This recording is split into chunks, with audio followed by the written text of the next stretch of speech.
Right now, the day's biggest news stories from a Vegas perspective. This is the Vegas Take with Sharp and Shapiro.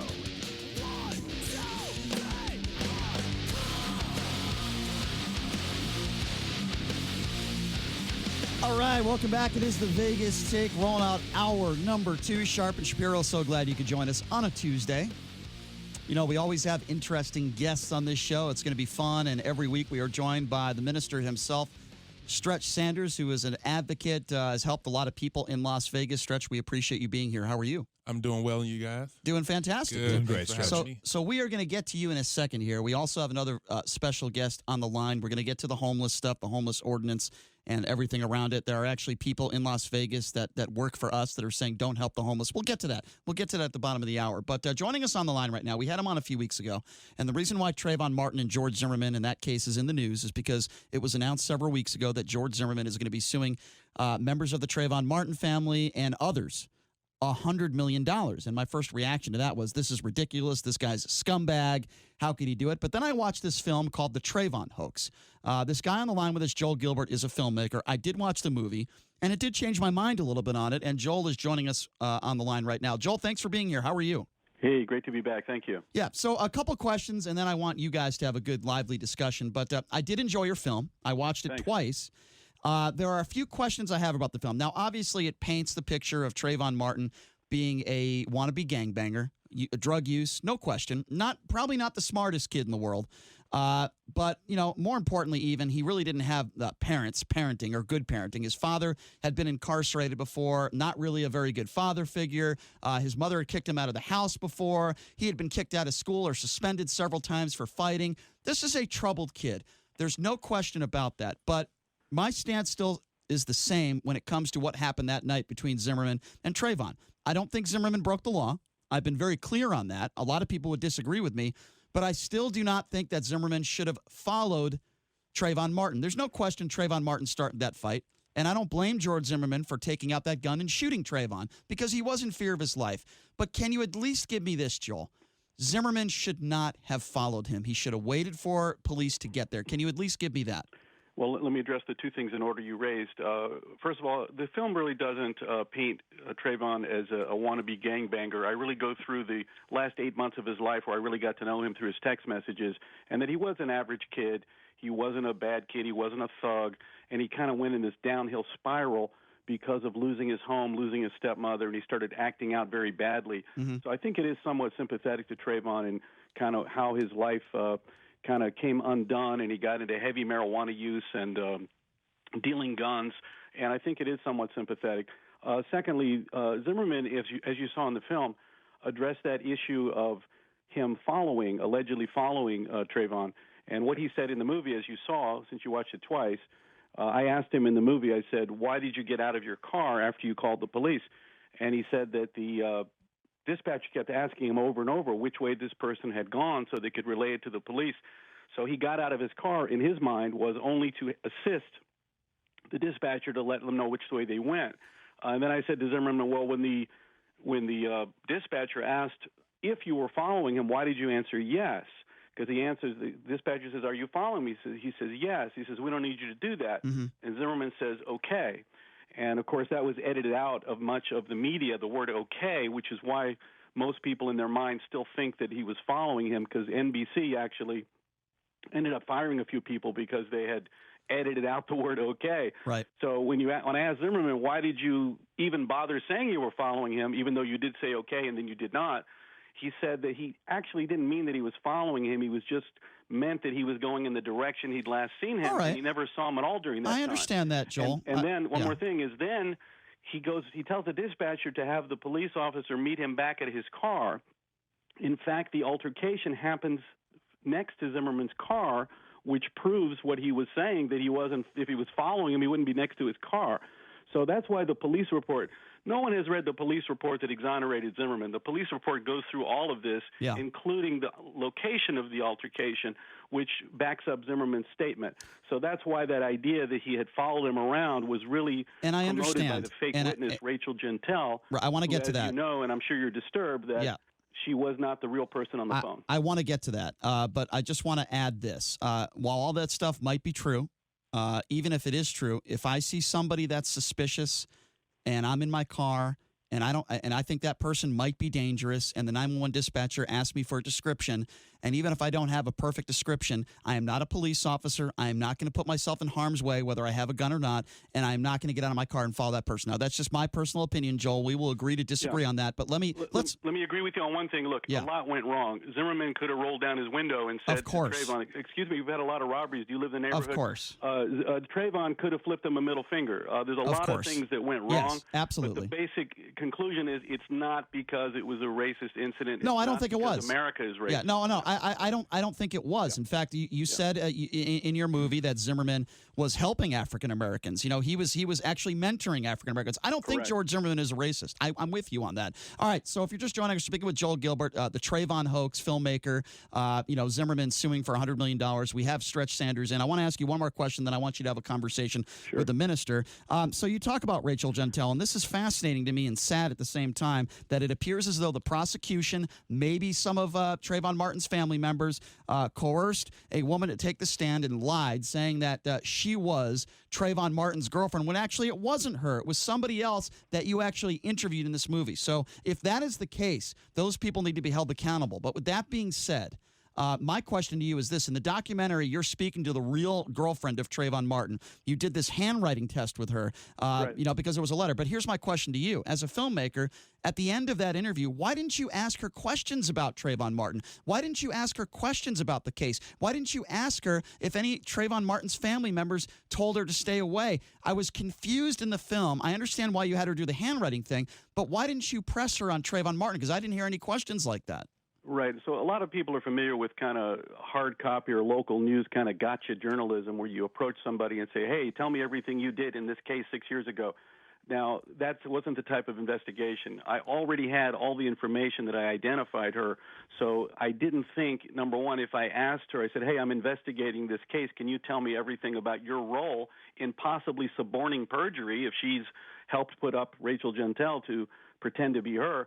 I was sure she would just deny it or run away and cry. I don't want to freak her out. The other big issue is I had not gotten into her social media accounts yet, or the social media accounts of her boyfriend and other people. Okay. So I thought if I revealed to her what I was doing, I might cut off that avenue of investigation. And it turned out her social media revealed a tremendous amount, because she was tweeting about being pressured by the Martin family, about Trayvon when he got shot. She was tweeting the whole time. So that's the type of investigation. It wasn't like a gotcha type of confrontation. Okay, fair enough. All right, I want to bring the minister, Stretch Sanders, in. Now, in the movie, Joel's also said that he believes that, Barack Obama played a role in this. I disagree with the way Obama handled it, saying if I had a son, he would look like Trayvon. So, Stretch, I want you to have a conversation with Joel, because I would imagine you disagree with him. You might disagree with some of his opinions in this film. What do you make of some of the stuff that Joel Gilbert has said? Well, I commend him for the research. I think that there were some things that I did learn, some things I did not know. But I always have to circle this back to the fact that this is indeed racial, because we have been programmed as a nation. When you see specifically, particularly a black male, young black male, large black male with a hood, that is suspicion. As we know, when Byron Williams was riding a bike on Bonanza and MLK, which is a predominantly black neighborhood, I spoke to Metro directly, and they told me they stopped him because he looked suspicious. Because who rides a bike at 4 a.m.? No, the real question is, any black person who rides a bike at 4 a.m. is suspicious. If he was white in a predominantly white neighborhood, it's bike riding. In a black neighborhood, it's suspicion. Walking in a white neighborhood, when you're white at 12 or whatever time it was, Trayvon Martin, it's going for a walk. But when he's white, or when you're black in a white neighborhood, then it's suspicion. And so I have to understand that the fact that this is racial. George Zimmerman, in his mind, I don't care that he mentored 2 black men. You got people who are married to black people with black children who are racist. Racism is prejudice plus power. It has nothing to do with the fact that I'm in tune with the black community. You can still be racist. This is a racist country. Okay, I think that is a very fair point that you make. Joel, I want you to respond to that. Go ahead. Yeah, hi, Stretch. Nice to meet you. Thanks nice to meet you, brother. How you doing? Yes, sir. All right. Well, look, I can leave it up to everyone to watch the film and evaluate Zimmerman, his explanation, which was, They had a lot of robberies in the neighborhood. They were told if you see someone hanging around, which he identified Trayvon as just standing out in the rain for no reason, to call the non-emergency number. You can evaluate him and his background, whether this was racist. It's not something I can promise you one way or the other, but you can look in the film and everyone can judge for themselves. There was a political agenda that not everyone knows about. It in the book version, I go into a little bit more in this, is that on March 12th, after Zimmerman was exonerated by the police investigation, which nobody has really read or knows about, the Obama Justice Department sent down the DOJ, and they actually said, well, we're going to help investigate because this might be racial. And instead, they actually organized protests. The Department of Justice organized protests to demand Zimmerman's arrest, along with Al Sharpton, who's Obama's advisor, without cause. So right there's a political agenda coming down from Washington that they want to make this case a big deal. Of course, after Crump, they pressured Diamond Eugene into talking. She didn't want to say anything. And you remember in that phone call in the movie, Crump has this digital recorder, and he plays the couple of excerpts from this interview of this girl that didn't even want to talk to him, and she's just kind of agreeing with what he said. Yeah. And then he said, I'm not going to give this recording to the Sanford Police Department. I'm only going to give it to the FBI. In other words, Obama's DOJ that's organizing protests. So no one took a look to see if who is this person, and it turns out they had to switch her out because she refused to bear false witness. That's a fair point. There was a political agenda. One quick thing is the black vote was not in the tank for Obama in the middle of 2012 because everything gotten worse for the black community. Unemployment 50, 60, 70%. Illegals coming in, taking over jobs, driving down wages in inner cities. So this was something that I believe, and I wrote in the film, I think the Obama administration used Trayvon Martin's tragic death and Zimmerman both to create this false narrative of there's armed white men in the streets and police that want to shoot you because of your skin color. And they tried to instill this fear to divide the country, and this started Black Lives Matter and continues to this day, this division over a case which I think I revealed was a total hoax. All right, Stretch, respond to that. He's talking about the Obama administration kind of using this, the Trayvon Martin case to get votes. What do you say to that? Well, I say that the division that he's speaking of has started from the founding of this country. When you have a people who were stolen from one group was taken off their land, another group who were Hispanics were taken from their land, that was the division right then and there. And so I think that the division that we're suffering in today is just like Malcolm X said, the chicken's coming home to roost. It is a outpour. It is an act of for every action there's a reaction to that action of slavery and Jim Crow and Native Americans being slaughtered. And so I think that what President Obama did was he knew he had to speak out because his first half of him being the president, he didn't do much for black people. His agenda was making sure the LGBTQ was okay, the brown brothers and sisters was okay. Nothing wrong with that. I believe that he should have helped them, but he did little to help us. So he knew that as he's finna exit out, he had to do something and speak up. So when he said that this could be my son, he's right. The whole thing that we're all going back to is the fact that George Zimmerman should have never got out of his vehicle, and he shouldn't have approached Trayvon Martin as this is a potential threat. Roll the window down. Hey, brothers, everything okay? Do you need anything? I'm a neighborhood watch guy. I'm just making sure everything's all right because we've had some break-ins. Right. And it's over with. I agree with that. If you do that, Trayvon Martin would have responded. Joel, I'm with you. Joel, but when you come aggressively and you get out your vehicle in Trayvon Martin's mind, I would have responded like Trayvon Martin. Excuse me, sir. How you doing? I'm the neighborhood watch commander, just making sure the neighborhood is safe. If I agree with you, that's a very valid point. And especially if you have a gun on you. As you guys know from the report, is Zimmerman was walking back to his car. He wasn't confronting. But look, Stretch, you've got to be concerned. I know you've got to be concerned about if you hear of a fake witness, somebody pretended to be someone else to set someone up and get him arrested, and that evidence she presented went against all the eyewitnesses, all the physical evidence. That's not cool. We don't want in history somebody to be persecuted from a fake witness. And I can tell you, I grew up in Tennessee in the 70s and 80s. I never heard the N-word. I had black friends, everybody together. There was whatever happened 100 years ago or whatever, nobody was thinking about it. This country had come a long way to healing all that racial divide. And they wanted to tell us the media narrative was, well, 40 years later in 2012, America suddenly became racist. And I believe that no one has suffered more from that narrative than the black youth of America. Most of my emails are coming from black kids that are saying, they're saying, well, tell me something I didn't know. I knew Rachel wasn't the girlfriend. But they're also, I had a girl say, I have a black son, and I was afraid for him to grow up in America. But now, from your movie, I realized we got played. And she said, thank you. So this fear-mongering over white men with guns and white supremacy, I think it's all a bunch of media-driven, Democrat Party-driven narrative to keep black voters from thinking that, well, maybe. But you're sounding like that. But hold on, you're sounding a little. Maybe I'm misconstruing what you're saying. You're sounding a little bit like Tucker Carlson now. You're not saying the idea of white supremacy is a hoax, are you?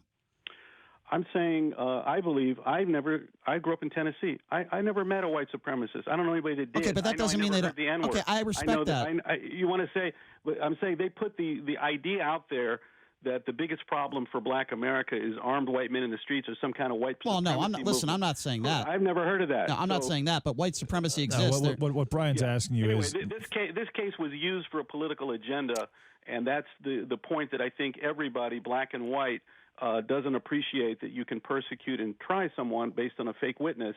And this case really was the dividing point where it all started. No, I think the reality is you got millions of black people right now who are locked up because of white people having fake witnesses. So this is not nothing new. And so if there was a fake witness in the Trayvon Martin case, that's one to thousands of fake witnesses who have got off and who have come together, which is the white masses, to lock up innocent black people, innocent brown people. And I think that to say that racism had died down in 2012 stirred the pot, that couldn't be further from the truth. There were so many cases that show blatant racism, but we also know that racism is not just the Ku Klux Klan wearing a robe, lighting a cross, riding on a horse. And I think that's your imagery of racism. I guarantee you have a doctor who may be racist, you have a lawyer who may be racist, you have a cousin who may be racist. Racism is race plus power. White supremacy is a systemic issue. Every white person is not racist, but every institution is indeed racist. They used a fake witness against a Hispanic kid to try to put him in jail for life. And that's what this movie shows, and I don't know anybody. But Zimmerman is not a Hispanic last name. Zimmerman is a European last name. He's half European, and that plays a role in the privilege that he was given. If that was a black man and Trayvon was a white child, they would have nailed that man to the cross, and you know that. So to sit there, so. Look, Zimmerman. I'm telling his you, first language is Spanish. He's no different than Obama was half white. Obama grew up in a privileged. With a white family going to Ivy League schools. I don't see the difference between Obama being black and Zimmerman being Hispanic. But it doesn't matter what color you are. In America, we don't have fake witnesses, and you can't use the justice system to try to persecute someone with a false narrative. But you're trying to make it seem. I agree. I think this movie makes that point, and I'm sure you wouldn't agree that that's okay. No, it's not okay. I agree with you. When we do things in the judicial system. Whenever we do things in the judicial system, we should do it the right way. So I agree with you. It's not okay to use fake witnesses. What I am saying is at the end of the day, this was plagued by race. Zimmerman is not a Hispanic last name. That man is half European, half Hispanic.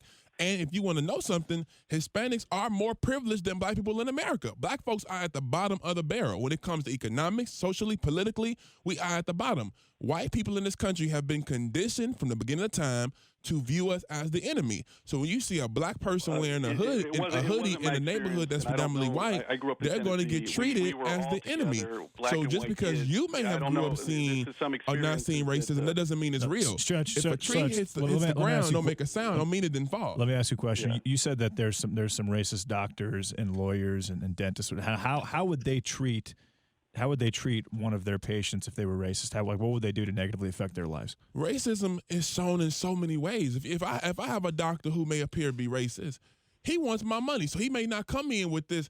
This is a big NIGGER, but he may not tell me the real deal of my condition. He may not expose me to certain things that can heal me. He may force medication that he knows is going to have traumatic and hindering symptoms and side effects. So we have to understand what racism is. It's not just saying you're in. Racism is not just racism is George Zimmerman. Racism is a man who has European descent, following an innocent black person, being told to not do the police's job because you're not the police.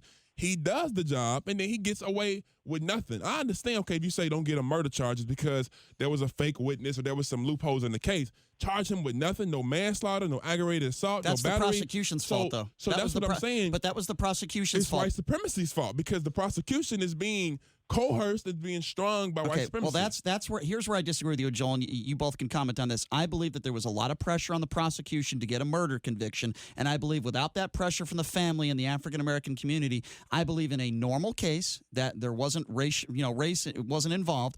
I believe maybe the charge would have been involuntary manslaughter, as going into your vehicle impaired and killing somebody. It would not have been murder. I thought the murder charge was impossible to convict. I don't care what the color of your skin is. I agree with you, but I blame the prosecution, and they succumbed to the pressure. Joel, do you agree with that? Yeah, the prosecution had a lot of pressure from the Department of Justice. They were, I was told that they were actually taking most of their direction from Benjamin Crump. And who's a race baiter? He's a race baiter. Let's call it what it is. Met the Diamond Eugene and Rachel Yeah. Gentile. So that's what it appears. So I like talking to Stretch about some of these bigger issues. Though is my opinion and my experience is that this whole narrative that came out of nowhere from this case that led to the Ferguson, Missouri thing, hands up, don't shoot. Turned out that wasn't true either. Yeah. There's a succession of hoaxes because there's not enough real racism for people to find. So the guys that want to talk about race are kind of out of business after we had a black president. I didn't agree with his policies, but I was proud of that. And the succession of hoaxes, I think people need to be much more careful when they hear these narratives like the one in Virginia a few months ago. There's a black girl that said some kids cut off her dreadlocks, and then the media runs with that. Oh, my God. And then the next day they say, Mike Pence's wife works at this school. Oh, my God. And then the third day they say the mother said she made it up. So I think everybody needs to be, maybe a lesson from this film is much more careful when you hear these narratives being pushed about shocking racist behavior, that there's a lot more to it, and there's certain people like Benjamin Crump running around with his book selling, it's called Open Season Legalized Genocide of Colored People. Now, who uses the term colored people since the 50s, I don't know, but there are people pushing this narrative of fear based on racism, and people want to hurt you because of your skin tone. I think it's nonsense. I don't think it's the level that Stretch is saying it is, and I think Americans are all brothers regardless of skin tone. It's the most superficial thing about us, and I think that this movie shows how we were played by an epic race hoax that divided us for no reason. Well, and Joel, by the way, I did appreciate your film. I did enjoy it, and I want to thank you for making your case. I will say this in closing. I think you both are right. I think there is racism out there. I think there is white supremacy out there. Is it at the level that some people want to say? Probably not. Is it at the level of what Benjamin Crump says? By the way, a man who has profited off of dividing people. I do not. I have no respect for Ben Crump. The title of that book is pretty egregious. So while I agree with a lot of what you're saying, Joel, I also agree with a lot about what the minister is saying as well. I think there is racism out there. We don't live in a perfect country. There are racists out there, but probably not at the level that some would like you to believe. Listen, Joel, I'm up against a hard break, my friend. His film is called The Trayvon Hoax. Filmmaker Joel Gilbert joining us. I do recommend people check it out. Joel, thank you so much for giving your side of it. Thank you. TheTrayvonHoax.com. Thanks a lot. Thank you. All right, Thanks there you a lot, go. Joel. Joel Gilbert. Stretch, I want to give you a little bit more time to respond to some of the other things that he talked about. We'll also take some phone calls. If you have a question or comment for the minister, Stretch Sanders, you can give us a buzz now, 702-257-5396. Again, that number, 257-5396, if you want to be a part of the program. We're also going to get to this homeless ordinance and why Las Vegas officials are asking local residents to avoid donating directly to the homeless. That's right. That's what they're saying. And the Supreme Court is now refusing to hear a challenge to the ruling that allows homeless people to sleep on the sidewalks. We'll get to that. And again, taking your calls, 702-257-5396. Again, that number, if you want to be a part of the program, 257-5396. We are joined by the minister, Stretch Sanders. Take a quick break. Be back right after this. You are listening to The Vegas Take.